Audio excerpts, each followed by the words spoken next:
This is Sonia, welcoming you to edition number 2066 of the Enfield Talking Newspaper, Dateline 22nd of September 2016. The readers this week are Ros, Jenny, Sonia and Danny, with Ian on the controls. The editor was Lynda, and the production and distribution team is Phillip, Jeanne and Joan. Our title music is Country Rock Polka, composed by Pat Prier, Fernand Bouillon, Harry Breuer, and performed by Jean-Jacques Perry, and is used with his kind permission. The local news stories that we will be reading come from our local newspapers, the Enfield Gazette and Advertiser, and the Enfield Independent, and are their copyright. The events information has been collated by us from other sources. The local news headlines this week include Club facing axe over cash crisis, Burrows warns over boundary change plan, construction finally starts on visionary cycle scheme, protests over pension changes for women. Before the news, we have one or two special items and notices. First, the sunrise and sunset times for Monday the 26th of September are 6:54 and 18:49. We would like to thank Keith and Diane de Jersey for producing the latest edition of our magazine, which you should have received on CD this week. Please keep the CD, there is no need to return it. Do get in touch if you have any stories or ideas for the next edition of the magazine. You might have noticed that we now have a tracking facility on our recording. This means you can move on to the next news item easily by pressing the Next Track button on your boombox or listening device. Do get in touch with us to share your own news and special announcements. We love to hear from you. If you have any comments about the Enfield Talking newspaper, please phone Diane de Jersey on 020 8805 6578. She is your listener's representative and will be pleased to help you. Now, Danny will read the first item of local news. Club facing axe over cash crisis. A club for autistic children and people with learning difficulties is fighting to stay open after a failed sponsorship deal and dwindling donations have left them struggling to pay the rent. Hailed as a lifeline by parents in Enfield, the Zebra Children's Club runs sessions each week for disabled children and their families and once a fortnight for disabled adults. It was founded 18 months ago by two parent carers, Harriet Piercy and her partner Jamie Ashton, who were struggling to find suitable groups for their disabled son Joshua Ashton, 10. It has sensory equipment, a ball pond, music, arts and crafts, but above all is a safe social setting where children can attend without judgment and prejudice. Harriet, a trained mental health worker of Merton Road, Enfield, gave up work to homeschool Joshua and help run the club.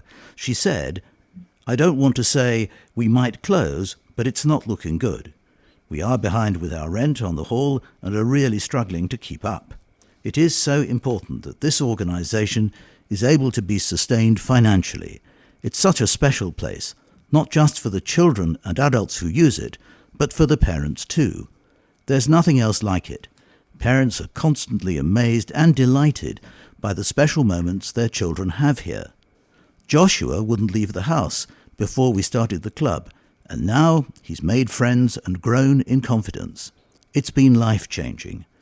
Joshua is the inspiration for starting the organisation, and not only that, but we are hoping he and other children who come to the club will play a big role in the running of the services in the future. To help stay afloat, the club will be reducing opening hours and a crowdfunding campaign has been launched urging people to donate. It is hoped to raise £2,640, the cost of the annual hire of Berlin Community Hall, St Martin's Close, Enfield. There is a small charge for those who use the services, and at the moment the organisation runs at a loss. Harriet added, since opening the organisation is growing, we are in the process of applying to become a registered charity. We would love to open a modest recreational centre for children and adults with disabilities one day.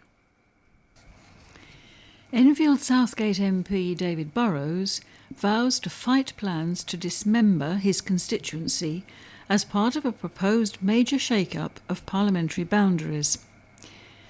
The Boundary Commission is proposing to scrap the Enfield Southgate seat as part of moves to cut the number of MPs from 650 to 600. A new seat called Finchley and Southgate might be created instead, including residents living in the Winchmore Hill, Southgate and Southgate Green wards, as well as in Barnet. However, Mr Burrows says the proposals will break Enfield Southgate into pieces. The Conservative MP said the particular proposal affecting Enfield Southgate gives the appearance of someone throwing up the wards in the air and seeing where they land. Enfield Southgate is dismembered and its ward parts tacked on to 5 constituencies. He said the constituency he won from Labour's Stephen Twigg in 2005 demands more respect. Residents living in Cockfosters would be represented by a Chipping Barnet and Mill Hill MP.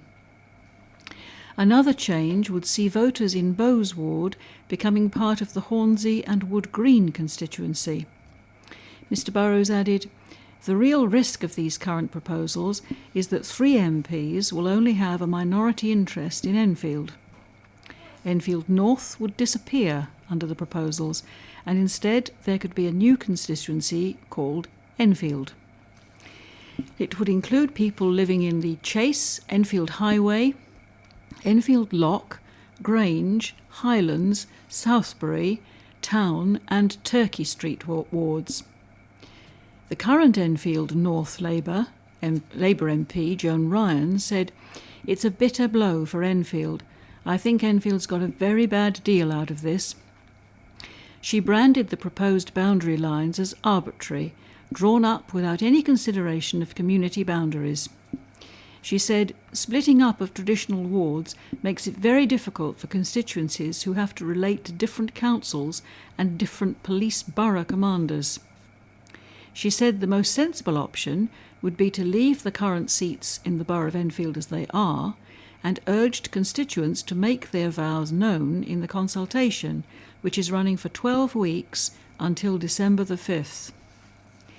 The Edmonton constituency would be made up of voters living in the Bush Hill Park, Edmonton Green, Hazelbury, Jubilee, Lower Edmonton, Palmer's Green, Ponders End and Upper Edmonton wards. Visit www.bce2018.org.uk for more details. Construction finally starts on Visionary Cycle Scheme.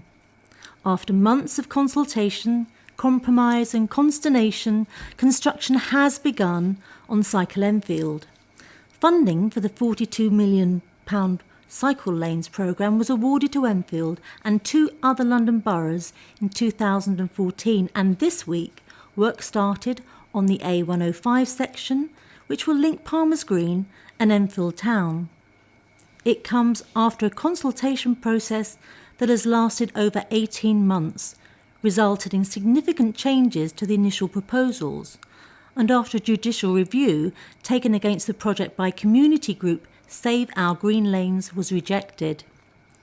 Enfield Council's Cabinet Member for Environment, Councillor Daniel Anderson, said the scheme will enable and promote more active, healthy forms of travel. He said this once-in-a-lifetime opportunity will improve the look and feel of our environment, creating better streets for Enfield and more desirable destinations for shoppers and visitors. Everyone, young and old alike, will benefit. Our proposals are the culmination of an extensive engagement process which residents and businesses, and it's incredibly exciting time for Enfield. Many residents recognise this scheme is going to improve their quality of life and bring dramatic improvements to this part of the borough. I'm looking forward to seeing its implementation. Though there will be an inevitable degree of disruption while the works proceed, which will be doing our utmost to minimise, ultimately the benefits will definitely outweigh the temporary inconvenience. However, as our population continues to grow, future generations will thank us for these visionary proposals. Protests over pension changes for women. Protesters campaigned across the borough to raise awareness of changes in the state pension age for women. Women Against State Pension Inequality, WASPI, held a national day of action to let more people know about the increase in the age at which women can qualify for the pension from 60 to 66. The women wore sashes and held banners, and leaflets were handed out at stalls in Enfield town at 10:30 a.m, outside the Civic Centre at noon and 4 p.m, and from North Middlesex University Hospital at 5:30 p.m. The movement has been backed by Enfield councillors, with a motion to gain official support going before a full authority meeting on November the 9th. One WASPI member, Anna Lyons, said she was 58 when she found out she wouldn't be able to retire at 60 when the age was first raised in 2012. Now 62, the teaching assistant from Enfield Lock said, "Many people are not aware the age has gone up so much. We want the government to help people with transitional payments, to help them until they retire. It is too late to make proper arrangements, and it is quite hard to carry on. If you lose your job and you are a woman in your 60s, you will not get another job. Employers don't want people of my age. I can't do what I had planned to do in my retirement. It feels like a contract has been broken." Mrs. Lyons said receiving just over 2 years of notice of having to work 6 more years has caused her to lose more than £30,000 in possible pension money. Councillor Nneka Kizo, a former Enfield Council cabinet member, also backed the day of action. She said, "We are hoping to make women over 50 aware they may have problems with their pensions. We wanted as many women as possible to come out, and we are looking forward to putting this to council. I was not aware the age had gone from 60 to 66 until I got an email from a constituent. It impacts everyone." The 1995 Pension Act first included plans to increase the women's state pension age to 65, the same as men's, before being confirmed in 2011. A WASPI leaflet says it agrees with equalisation, but says the changes were implemented with little personal notice by the 1995 and 2011 Acts, and faster than promised, with no time to make alternative plans. They say the aim of their campaign is to achieve fair arrangements for women born in the 1950s. A DWP spokesman, whom the department declined to name, said, "The equalisation of the state pension age was announced over 20 years ago and rights a long-standing inequality. Women retiring today can still expect to receive a higher state pension over their lifetime than any women before them, and 10% more state pension than men of their age, because they will, on average, live longer." Flash floods didn't stop golfers from taking part in an annual charity event at Enfield Golf Club to raise money for pioneering research into brain tumours. A total of £9,600 was raised for the charity In Sue's Name, which was set up in memory of Sue Blasotto, 42, who died from brain tumours 6 weeks after being diagnosed in 2010. Sue's father, David Taylor of Winchgate, Winchmore Hill, was relieved that the tournament at the club in Old Park Road South, Enfield, was still able to go ahead despite thunderstorms the previous night. We were very lucky on the day, as other tournaments in the area were cancelled due to the weather. So my dear daughter, up in the heavens, was working her magic, said Mr. Taylor. A total of 41 golfers took part, and there was also a raffle and an auction, followed by dinner in the evening with music at the golf club. David Burrows, MP for Enfield Southgate, also took part on the day and had postponed a parliamentary committee meeting in America to attend the event. There's a lot of people who die from brain cancer and other forms of cancer who are under the age of 45. It kills young people all the time, but it doesn't get the money from the government, said Mr. Taylor. The charity is hoping to raise £1 million over 10 years for the Blizzard Institute in Whitechapel, where one day's research costs £2,740. We hope to plan more events and attract more good people who wish to help and raise money for research into brain tumours, added Mr. Taylor. The Speaker of the House of Commons told students on September the 19th how he believes Brexit is a mistake.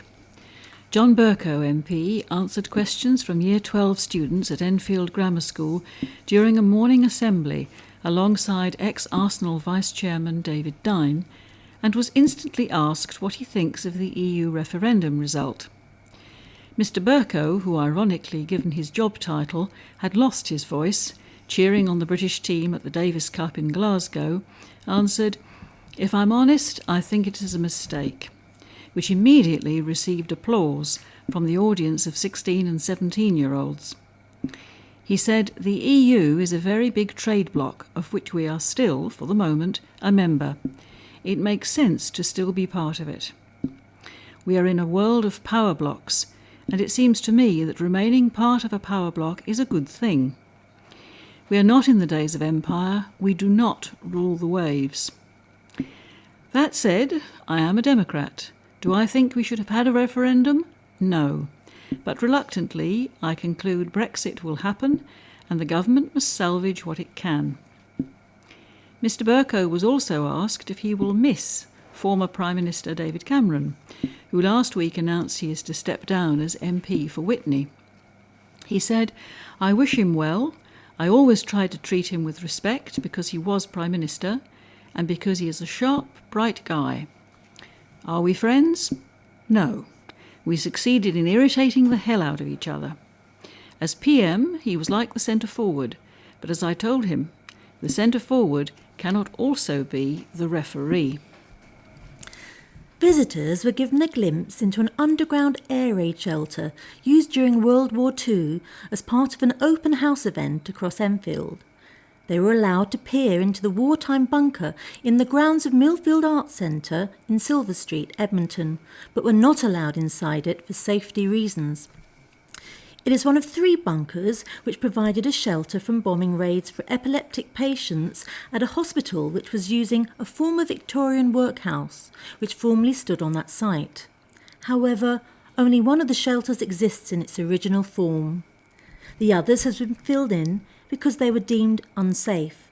And when visitors see the bunkers, they are quite shocked to imagine how awful it must have been to walk down into them, explained Paul Everett, Millfield's Head of Culture, Sports and Arts. The generation who remember the bunkers and who may have used them are disappearing, so it's important to preserve the memories so people don't forget that part of history. The building, which now houses the Millfield Centre, was used as a workhouse for children before the war, and visitors were given an information leaflet about that history, and staff were on hand to answer any questions. Other open house events in the borough include tours of the King George V pumping station in Enfield Lock and Lee Valley Athletic Centre in Edmonton. A former Arsenal vice-chairman revealed he shares his life motto with turtles when he spoke to students. David Dine, who was on the club's board between 1983 and 2007, spoke to Year 12 pupils at Enfield Grammar School on his life in football. Mr. Dine, who saw Arsenal win 18 trophies, including 5 league titles in his time at the club, began with a series of jokes at the expense of Manchester United, Chelsea and Spurs. He then went on to talk about his career, including his arrival at Arsenal, his role in forming the Premier League, and what has made him a successful businessman. The 73-year-old said, "I have the motto of the turtles. You don't get anywhere unless you stick your neck out. I have been a fan since the age of 8. Eventually, I got a season ticket. As I got older, I saw they had some unissued shares, about 15% of the club. I wrote to the chairman saying I would like to subscribe and sent a blank cheque to show I was serious. They invited me for an interview, and I must have done quite well. When we were forming the Premier League, people got nervous. Are you glamour clubs going to try and run away with the money? I still have a scrap of paper at home, a founder's agreement, promising and making sure the money, funding and support is all equitable." Mr. Dine also touched on Arsenal's recent struggles to challenge for the title, saying attitude could be a problem, and alluding to an incident with former goalkeeper Wojciech Szczesny. He said, "Two magic words, behaviour and attitude. They are crucial to your success. I see too many players who have the technique, physique and awareness, but they come in late for training, their attitude is poor, and they don't have the desire. Two of the greatest players I have ever had the pleasure of working with, Thierry Henry and Dennis Bergkamp, they would always still be on the training ground when it was going dark, practicing, trying to get better. Take pride in your work. You will be judged on it."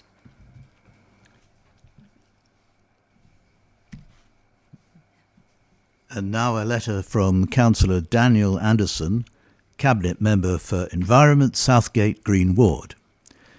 Mr. Edis, they're throwing cash in a hole in the ground, the Advertiser, September 7, argues that a fortnightly bin collection is not practical and that the options consulted upon were ridiculous. So let me explain the rationale behind them. As a result of central government cuts, Enfield Council has since 2010 been forced to slash £118 million from its budget and now has to find a further £56 million of cuts by 2020, and this is on top of a rising and ageing population. Both options consulted upon, the other being a charged weekly service, would achieve savings of at least £400,000 per annum. The suggestion Mr. Edis makes of a seasonal collection was indeed considered but alas rejected on the basis that it would only achieve a fraction of those savings. I can also reassure Mr. Edis that evidence from elsewhere, where such changes have been introduced, shows that residents do not resort to burning garden waste, but use other alternatives, such as composting or using local recycling facilities. Regarding black bin collections, which will remain weekly, Mr. Edis is incorrect. The waste is not sent to landfill, but collected and disposed of at the Edmonton Eco Park, where it is used to generate electricity. Indeed, the Council is at the forefront here, planning to capture the heat from this facility with the view to providing sustainable, low-cost energy for residents via our Lee Valley Heat network. Furthermore, we certainly do not support bin taxes and instead are focusing our resources on encouraging people to recycle using our excellent curbside service and Barrowell Green. Mr. Edis should also note that fortnightly green bin collections are already standard across many London boroughs. Indeed, the following Conservative authorities offer a fortnightly charged service: Richmond, Kingston, Bexley and Bromley. Therefore, Mr Eddis would be best advised to direct his ire at the Conservative government rather than this dynamic, forward-thinking Labour Council. And another from G.A. Musey of Mitchell Road, Palmer's Green. Further to Mr Eddis's letter, I write in support of his suggestions. I am a keen gardener and fill my green bin when shrubs need pruning and the garden needs tidying at different times of the year. Reducing green bin collections during the winter month is acceptable, but the borough consultation and ballot is flawed because there are more non-gardeners than gardeners, and the outcome is a foregone conclusion. The council is offering a free weekly collection of food waste if we pay £60 a year for a weekly collection of garden waste. So how can food waste be free? Furthermore, the council's 2015 recycling newsletter boasted a saving of £3 million recycling waste from the blue and green bins. Reducing green bin collections will reduce this financial benefit. And now here are some details of forthcoming events, starting with details of another event at Tate Modern. Out of hours access Georgia O'Keeffe. Monday the 26th of September 2016 from 18:30 to 20:30. The event is free for blind and partially sighted people, but booking is required. Please call 0207 887 8888 to reserve a place. This evening also allows ease of access for mobility impaired visitors who would find it difficult to visit during opening hours. Guide dogs are welcome. This exhibition reassesses Georgia O'Keeffe's place in the canon of 20th century art and shows the profound influence she had on other artists. There will be an audio description tour by Lisa Squirrel. Doors open at 6:30 p.m. and tours begin at 7 p.m. Tottenham Hotspur Foundation is delivering fitness and multi-sport sessions, including cricket, football and tennis for visually impaired people aged 14 years and upwards. The dates are Wednesday weekly time 6 till 8 p.m. The venue is Barnet and Southgate College, Southgate Campus, that's on the High Street in Southgate, London N14 6BS. To book your place, just send over an email to peter.stone@tottenhamhotspur.com or call Peter on 07787 504 237. That's 07787 504 237. Historically, people have walked through burning coals as a rite of passage. But one mum is doing a fire walk to raise money for the hospital which helped her daughter. Nicole Griffith's little girl, Macy, is like any other 4-year-old, according to her mum. She loves unicorns, animals, and anything pink. The difference is that Macy has cystic fibrosis, which affects her lungs, digestive system, and immune system. She takes antibiotics every day, even when well, and has physiotherapy twice a day. Nicole, 32, of the Fairway, Southgate, has signed up to walk through a 6-metre-long path of red-hot burning coals to help raise vital funds for the Royal Brompton Hospital in Chelsea, where Macy was treated recently with intravenous antibiotics for a fortnight. Nicole said, "Macy is a gorgeous little girl. Everybody loves her. She loves dancing, unicorns, and having fun. She loves people. She has just started school and has already made a best friend for life. We're lucky because it's only the 3rd time Macy's had to go into hospital. But you see some of the little babies and really poorly children in there, and it really makes you think. People keep saying, "Aren't you scared?" But I'm not at all. It's nothing compared to what some of those little babies have to go through every day. Macy has started at St Andrew's Primary School in Chase Road, Southgate. Not particularly athletic, Nicole says she's left the fundraising to friends and family until now. But since signing up for the fire walk on Tuesday, September the 27th, she's already raised more than £1,000. Nicole added, "Friends and family have been amazing, and even people we don't know have donated. It's overwhelming how kind people have been." To donate, visit www.justgiving.com/crowdfunding/Nicole-Griffiths. Many apologies, listeners. I've managed to, it's in the Recordist, and I've managed to delete the second half of the recording tonight. It's very unusual for me to do that, and I really apologise, and I hope it didn't spoil your listening. There will be some more material following this, but I'm going to read the outscript for you now. We have reached the end of our recording this week, and thank you for listening. So from the team of Ros, Jenny, Sonia, Danny and myself Ian on the controls, it's goodbye.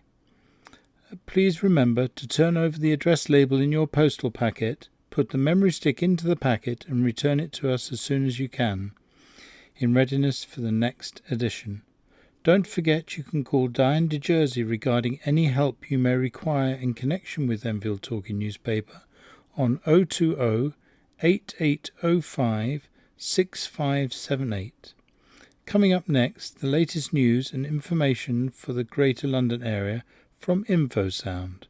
The Enfield Talking Newspaper will be with you again in 1 week's time. And once again, many apologies for my mistake this evening. Good night.